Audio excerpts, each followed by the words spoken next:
बृहस्पतिवार व्रत कथा। प्राचीन समय की बात है। भारत में एक राजा राज्य करता था। वह बड़ा प्रतापी तथा दानी था। वह नित्य प्रति मंदिर में भगवत दर्शन करने जाता था। वह ब्राह्मण और गुरु की सेवा किया करता था। उसके द्वार से कोई भी याचक निराश होकर नहीं लौटता था। वह प्रत्येक गुरुवार को व्रत रखता एवं पूजन करता था। हर दिन गरीबों की सहायता करता था। परंतु यह सब बातें उसकी रानी को अच्छी नहीं लगती थी। वह ना व्रत करती और ना किसी को एक भी पैसा दान में देती थी। वह राजा से भी ऐसा करने को मना किया करती थी।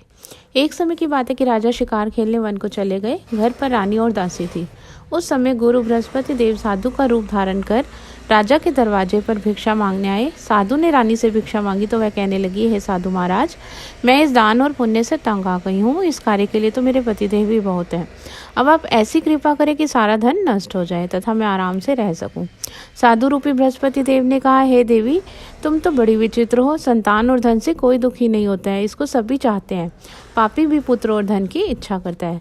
अगर तुम्हारे पास धन अधिक है तो भूखे मनुष्यों को भोजन कराओ, प्याऊ लगवाओ, ब्राह्मणों को दान दो, धर्मशालाएं बनवाओ, कुआं, तालाब, बावड़ी, बाग बगीचे आदि का निर्माण कराओ तथा निर्धनों की कुंवारी कन्याओं का विवाह कराओ। साथ ही यज्ञ आदि करो। इस प्रकार के कर्मों से आपके कुल का और आपका नाम परलोक में भी सार्थक होगा एवं तुम्हें भी स्वर्ग की प्राप्ति होगी।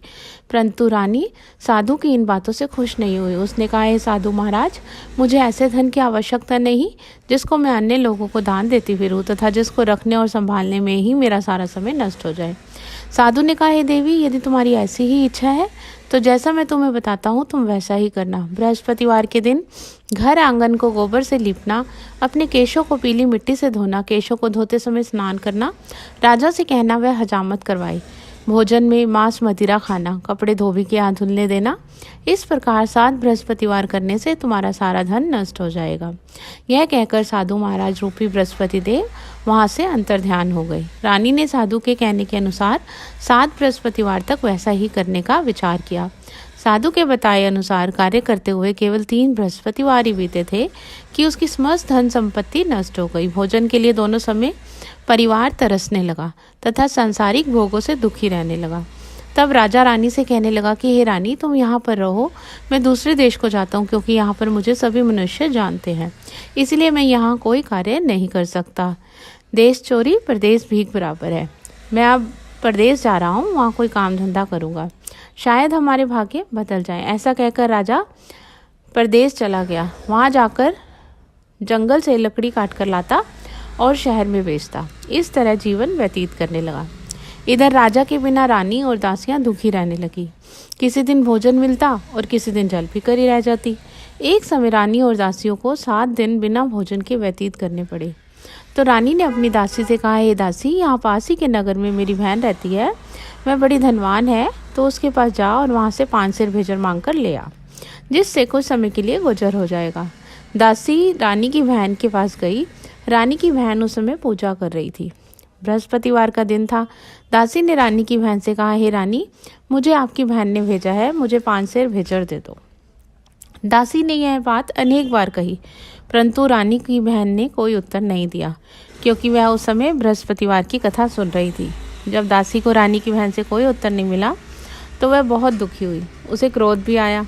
वह लौटकर रानी से बोली, हे रानी, आपकी बहन बहुत ही घमंडी है, वह छोटे लोगों से बात भी नहीं करती। मैंने उससे कहा तो उसने कोई उत्तर नहीं दिया। मैं वापस चली आई। रानी बोली, हे दासी, इसमें उसका कोई दोष नहीं है। जब बुरे दिन आते हैं तब कोई सहारा नहीं देता। अच्छे बुरे का पता विपत्ति में आके ही लगता है। जो ईश्वर की इच्छा होगी वही होगा। यह सब हमारे भाग्य का दोष है। उधर रानी की बहन ने सोचा कि मेरी बहन की दासी आई थी, परंतु मैं उसे नहीं बोली, इससे वह बहुत दुखी हुई होगी। अतः कथा सुन और विष्णु भगवान का पूजन समाप्त कर मैं अपनी बहन के घर आई और कहने लगी कि हे बहन, मैं बृहस्पतिवार का व्रत कर रही थी, तुम्हारी दासी हमारे घर गई थी, परंतु जब तक कथा होती है तब तक हम लोग ना उठते हैं और ना बोलते हैं, इसीलिए मैं नहीं बोली। कहो दासी क्यों गई थी? रानी बोली, बहन, हमारे घर अनाज नहीं था। वैसे तुमसे कोई बात छिपी नहीं है, इस कारण मैंने दासी को तुम्हारे पास 5 सेर भेजर लेने के लिए भेजा था। रानी की बहन बोली, बहन देखो, बृहस्पति भगवान सबकी मनोकामना पूर्ण करते हैं, देखो शायद तुम्हारे घर में ही अनाज रखा हो। यह सुनकर दासी घर के अंदर गई तो वहाँ उसे एक घड़ा भेजर का भरा मिल गया। उसे बड़ी हैरानी हुई क्योंकि उसने एक एक बर्तन देख लिया था। उसने बाहर आकर रानी को बताया। दासी अपनी रानी से कहने लगी कि हे रानी, देखो, वैसे हमको जब अन्न नहीं मिलता तो हम रोज ही व्रत करते हैं। अगर इनसे इस व्रत की विधि और कथा पूछ ली जाए तो उसे हम भी कर लिया करेंगे। दासी के कहने पर रानी ने अपनी बहन से बृहस्पतिवार व्रत के बारे में पूछा। उसकी बहन ने बताया, हे रानी बहन, बृहस्पतिवार को सूर्य उदय से पूर्व उठकर स्नान करके बृहस्पतिवार का व्रत करना चाहिए, लेकिन उस दिन सिर नहीं धोना चाहिए। बृहस्पतिवार के व्रत में चने की दाल और मुनक्कों से विष्णु भगवान का केले के वृक्ष की जड़ में पूजन करे तथा दीपक जलावे।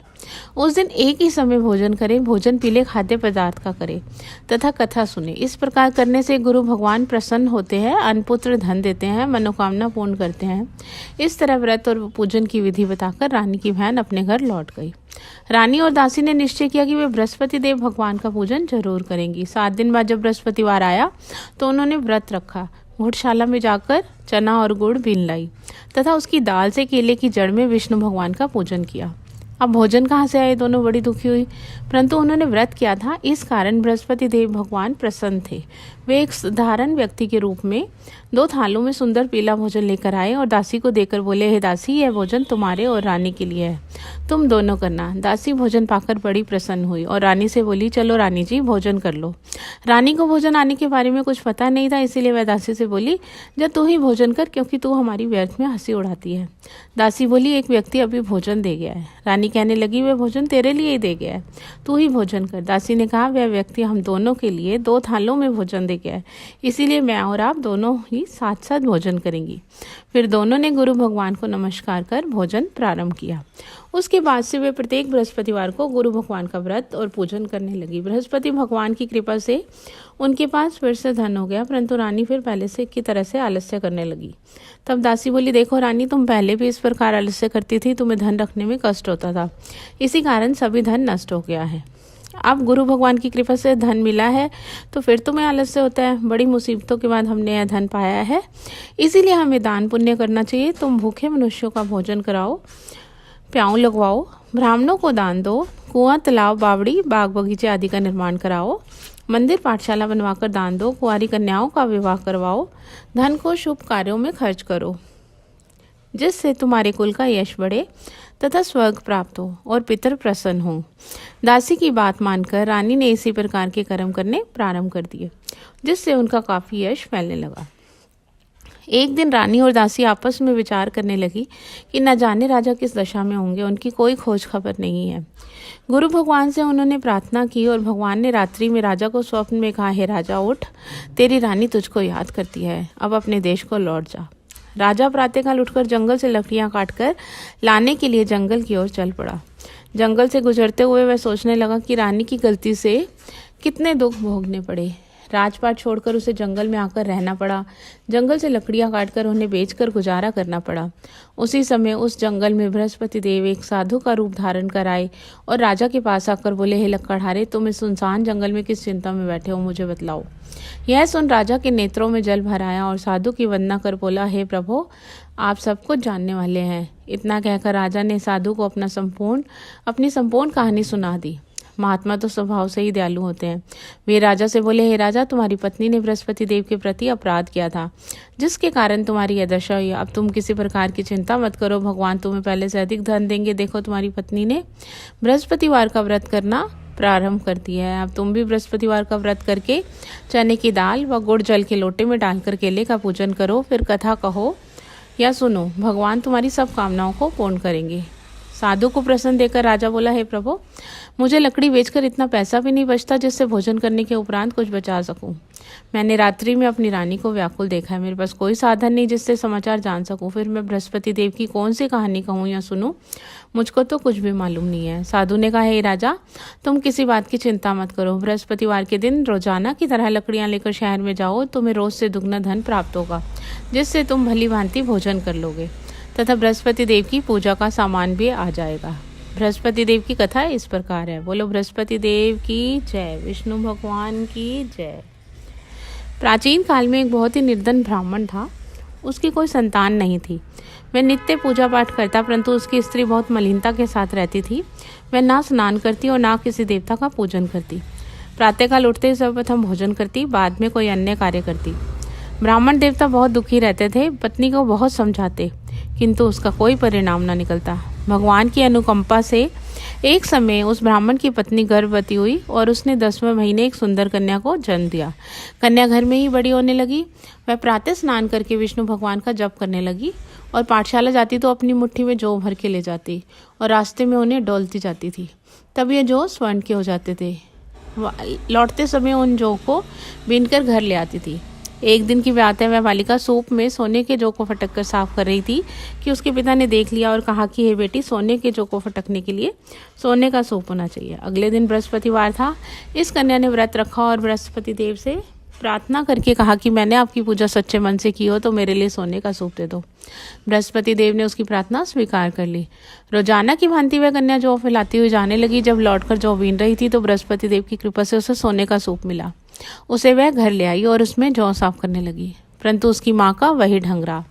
एक दिन की बात है, वह कन्या सोने के सूप में सोने के जौ साफ कर रही थी कि उस समय उस शहर का राजपुत्र वहां होकर निकला। इस कन्या के रूप और कार्य को देखकर मोहित हो गया तथा अपने घर आकर भोजन तथा जल त्याग कर उदास होकर लेट गया।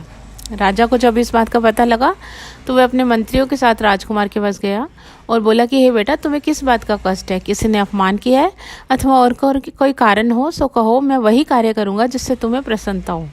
अपने पिता की राजकुमार ने बातें सुनी तो वह बोला, मुझे आपकी कृपा से किसी बात का दुख नहीं है, किसी ने मेरा अपमान नहीं किया है, परंतु मैं उस लड़की के साथ विवाह करना चाहता हूँ जो सोने के सूप में जौ साफ कर रही थी। यह सुन राजा आश्चर्य में पड़ा और बोला, हे बेटा, इस तरह की कन्या का पता तुम ही लगाओ, मैं उसके साथ तुम्हारा विवाह अवश्य करवा दूंगा। राजकुमार ने उस लड़की के घर का पता बतलाया। तब मंत्री उस लड़की के घर गए और ब्राह्मण देवता से सब हाल कहा। ब्राह्मण देवता अपनी कन्या का विवाह राजकुमार के साथ करने के लिए तैयार हो गए तथा विधि विधान से ब्राह्मण की कन्या का विवाह राजकुमार के साथ हो गया। अब कन्या के घर से जाते ही ब्राह्मण के घर में पहले की भांति गरीबी का निवास हो गया। अब भोजन के लिए अन्न भी बड़ी मुश्किल से मिलता था। एक दिन दुखी होकर ब्राह्मण देवता अपनी कन्या के यहाँ गए और सब हाल कहा। बेटी ने अपने पिता की दुखी अवस्था को देखा और बहुत सा धन देकर अपने पिता को विदा कर दिया। ब्राह्मण का कुछ समय सुखपूर्वक व्यतीत हुआ, फिर वही हाल हो गया। ब्राह्मण फिर अपनी कन्या के यहाँ गया तो लड़की बोली, हे पिताजी, आप माताजी को यहाँ लिवा लाओ, मैं उसे विधि बता दूंगी जिससे गरीबी दूर हो जाए। ब्राह्मण अपनी स्त्री को साथ लेकर पहुंचा तो अपनी माँ को समझाने लगी, हे माँ, तुम प्रातःकाल उठकर प्रथम स्नान आदि करके विष्णु भगवान का जप करो तो सब दरिद्रता दूर हो जाएगी। परंतु उसकी माँ ने उसकी एक भी बात नहीं मानी और प्रातःकाल उठते ही अपनी पुत्री के जूठन को खा लिया, पुत्री के बच्चों के जूठन को खा लिया। इससे उसकी पुत्री को भी बहुत गुस्सा आया और उसने एक रात को कोठरी से सभी सामान निकलवा दिया और अपनी माँ को उसमें बंद करवा दिया और प्रातःकाल होते ही अपनी माँ को बाहर निकलवाकर स्नान आदि करवाकर पूजा पाठ करवाया तो उसकी माँ की बुद्धि ठीक हो गई और फिर वह प्रत्येक बृहस्पतिवार को व्रत रखने लगी।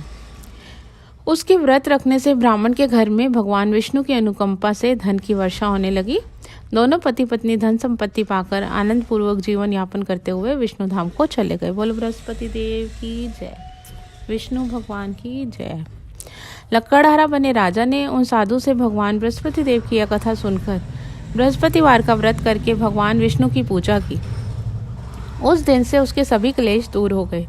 लेकिन अगले बृहस्पतिवार को कामकाज में अधिक व्यस्त रहने के कारण उसने भगवान बृहस्पति देव का व्रत नहीं किया। भगवान बृहस्पति देव लक्कड़हारे से क्रोधित हो गए और उसे भूल की सजा दी। उस दिन नगर के राजा ने नगर में घोषणा करके सबको सूचित किया, प्रत्येक नागरिक मेरे महल में भोजन करने आए, जो नहीं आएगा उसे अपराधी मानकर भारी दंड दिया जाएगा। लक्कड़हारा बने राजा ने उस नगर के राजा की घोषणा तो सुनी, लेकिन जंगल से लकड़ी काटकर लाने और उन्हें बेचने में देर हो जाने के कारण वह समय पर महल में भोजन करने नहीं जा सका। अतः राजा के सैनिक लक्कड़हारे को पकड़कर महल में ले गए। राजा ने उसे महल के एक कक्ष में बिठाकर भोजन कराया। उस कक्ष में एक खूंटी पर रानी का सोने का हार लटका हुआ था। लक्कड़हारा अकेला उस कक्ष में बैठा भोजन कर रहा था। तभी उसने एक आश्चर्यजनक घटना घटती देखी। देखते ही देखते वह खूंटी हार को निकल गई। थोड़ी देर के बाद राजा ने हार को गायब देखा तो लक्कड़हारे को कारावास में डलवा दिया। लक्कड़हारा मनी मन अपने भाग्य को कोसने लगा। तभी उसे जंगल में मिले साधु का स्मरण हो आया। थोड़ी देर में भगवान बृहस्पति देव सन्यासी के रूप में उसके सामने प्रकट हुए और कहा, हे लक्कड़हारे, तूने भगवान बृहस्पति देव की पूजा नहीं की, इसी कारण तुम्हें यह कष्ट हुआ है। लेकिन अब चिंता मत करो, बृहस्पतिवार के दिन कारागार के दरवाजे पर तुम्हें कुछ पैसे पड़े हुए मिलेंगे। उन पैसों से भगवान बृहस्पति देव का व्रत करके उनकी पूजा करोगे तो तुम्हारे सब दुख नष्ट हो जाएंगे। बृहस्पतिवार के दिन दरवाजे पर पड़े मिले पैसों से चने और गुड़ मंगाकर लक्कड़हारे ने बृहस्पतिवार की कथा कही तो भगवान बृहस्पति देव ने प्रसन्न होकर उस नगर के राजा को स्वप्न में लक्कड़हारे को कारागार से मुक्त करने को कहा। सुबह राजा ने अपने कक्ष में आकर देखा तो खूंटी पर रानी का हार टंगा हुआ था। राजा ने लक्कड़हारे को मुक्त कर दिया और उसे धन और आभूषण देकर विदा किया। लक्कड़हारा बना राजा उस नगर से चलकर अपने नगर में पहुंचा तो उस नगर में कुएं, धर्मशालाएं, बाग बगीचे देखकर बहुत प्रसन्न हुआ। राजा ने किसी से पूछा कि ये कुएं, धर्मशालाएं किसने बनवाई हैं। सबने उसे बताया कि ये सब रानी और उसकी दासी ने बनवाए हैं। राजा महल में पहुंचा तो रानी ने उसका भव्य स्वागत किया। तब राजा ने निश्चय किया कि सप्ताह में एक बार तो सभी बृहस्पति देव का व्रत तथा पूजन करते हैं, परंतु मैं प्रतिदिन व्रत किया करूंगा तथा दिन में 3 बार कथा कहा करूंगा। अब हर समय राजा के दुपट्टे में चने की दाल बंधी रहती तथा दिन में 3 बार कथा कहता। एक रोज राजा को अपनी बहन की याद आई। राजा घोड़े पर सवार होकर अपनी बहन के यहाँ को चल दिया। मार्ग में उसने देखा कि कुछ आदमी एक मुर्दे को लिए जा रहे हैं। राजा ने उनसे कहा कि अरे भैया, मेरी बृहस्पति देव की कथा सुन लो। वे बोले, लो, हमारा तो आदमी मर गया है, परंतु इसको अपनी कथा क्यों पड़ी है। परंतु कुछ आदमी बोले, अच्छा कहो, हम तुम्हारी कथा भी सुनेंगे। राजा ने दाल निकाली और जब कथा आदि हुई थी कि मुर्दा हिलने लग गया और जब कथा समाप्त हो गई तो राम राम करके वह मनुष्य उठकर खड़ा हो गया। राजा आगे चला तो उसने मार्ग में एक किसान को खेत में हल जोतते देखा। राजा ने उससे कहा, अरे भैया, मेरी बृहस्पति देव की कथा सुन लो। किसान बोला, जब तक मैं तेरी कथा सुनूंगा तब तक 4 हरैया जोत लूंगा, जा अपनी कथा किसी और को सुनाना। राजा के हटते ही बैल पछाड़ खाकर गिर गए और किसान के पेट में जोरों का दर्द होने लगा। तभी उसकी माँ रोटी लेकर आई और अपने बेटे से उसने सब हाल पूछा। किसान ने अपनी माँ को सब हाल कहा। बुढ़िया थोड़ी थोड़ी उस घुड़सवार के पास गई और बोली, हे बेटा, मैं तेरी कथा सुनूंगी, तो अपनी कथा मेरे खेत पर चलकर कहना। राजा ने बुढ़िया के खेत पर जाकर कथा कही, जिसको सुनकर बैल उठ खड़े हुए और किसान के पेट का दर्द ठीक हो गया। राजा अपनी बहन के घर पहुंचा तो बहन ने भाई की खूब मेहमानी की। दूसरे रोज प्रातःकाल राजा जगा तो देखा कि सभी लोग भोजन कर रहे हैं। राजा ने अपनी बहन से कहा कि ऐसा कोई व्यक्ति है जिसने भोजन ना किया हो, मेरी बृहस्पति देव की कथा सुन ले। बहन बोली, है भैया, यह देश ऐसा ही है, पहले यहाँ लोग भोजन करते हैं, बाद में अन्य काम करते हैं, अगर कोई पड़ोस में हो तो देखो। ऐसा कहकर देखने चली गई, परंतु उसे ऐसा कोई व्यक्ति नहीं मिला जिसने भोजन ना किया हो। अतः वह कुम्हार के घर गई जिसका लड़का 5 रोज से बीमार था। उन्होंने 5 रोज से किसी ने भोजन नहीं किया था। राजा की बहन ने अपने भाई की कथा सुनने के लिए कुम्हार से कहा। कुम्हार कथा सुनने के लिए तैयार हो गया। राजा ने जाकर कथा कही, जिसको सुनकर उसका लड़का ठीक हो गया। अब तो राजा की प्रशंसा होने लगी। एक रोज राजा ने अपनी बहन से कहा कि हे बहन, हम अपने घर को जाएंगे, तुम भी तैयार हो जाओ। राजा की बहन ने अपनी सास से कहा। सास बोली, हाँ चली जा, परंतु अपने लड़कों को मत ले जाना, क्योंकि तेरे भाई की कोई औलाद नहीं होती है। राजा की बहन बोली, भैया मैं तो चलूंगी, परंतु कोई बालक नहीं चलेगा। राजा बोले, जब कोई बालक नहीं चलेगा तब तुम ही चलकर क्या करोगी। बड़े दुखी मन से राजा अपने नगर को लौट आया और कहा कि हम निर्वंशी राजा हैं, हमारा मुंह देखने का धर्म नहीं है और कुछ भोजन आदि नहीं किया। रानी बोली, हे प्रभु, बृहस्पति देव ने हमें सब कुछ दिया है, हमें औलाद अवश्य देंगे। एक रात को बृहस्पति देव ने राजा से स्वप्न में कहा, हे राजा, उठ, सभी सोच को त्याग दे, तेरी रानी गर्भ से है। राजा को यह बात सुनकर बड़ी खुशी हुई। 9वें महीने में रानी के गर्भ से एक सुंदर पुत्र उत्पन्न हुआ। तब राजा ने कहा, हे रानी, स्त्री बिना भोजन के रह सकती है, बिना कहे नहीं रह सकती। जब मेरी बहन आए तो मुझसे कुछ मत कहना। रानी ने सुनकर हाँ कर दिया। जब राजा की बहन ये शुभ समाचार सुनकर आई तो रानी बोली, घोड़ा चढ़कर तो नहीं आई, गधा चढ़ी आई। राजा की बहन बोली, भैया भाभी, मैं इस प्रकार ना कहती तो तुम्हें औलाद कैसे मिलती। बृहस्पति देव ऐसे ही हैं, जैसे जिसके मन में कामनाएं होती हैं, बृहस्पति देव उनकी सभी मनोकामनाओं को पूर्ण करते हैं। जैसी सच्ची भावना से राजा और रानी ने बृहस्पति देव की कथा का गुणगान किया था तो बृहस्पति देव ने उनकी सभी मनोकामनाएं पूर्ण की थी। राजा रानी जीवन पर्यंत बृहस्पतिवार का व्रत करते रहे उनके घर में धन की वर्षा होती रही। इस तरह आनंद पूर्वक जीवन यापन करते हुए राजा रानी भगवान बृहस्पति देव की अनुकंपा से मोक्ष को प्राप्त करके सीधे वैकुंठ धाम पहुंच गए। बृहस्पतिवार को विधिव्रत व्रत करके जो स्त्री पुरुष भगवान विष्णु की पूजा करते हैं, भगवान उनकी सभी मनोकामनाएं पूर्ण करते हैं। बोलो बृहस्पति देव भगवान की जय।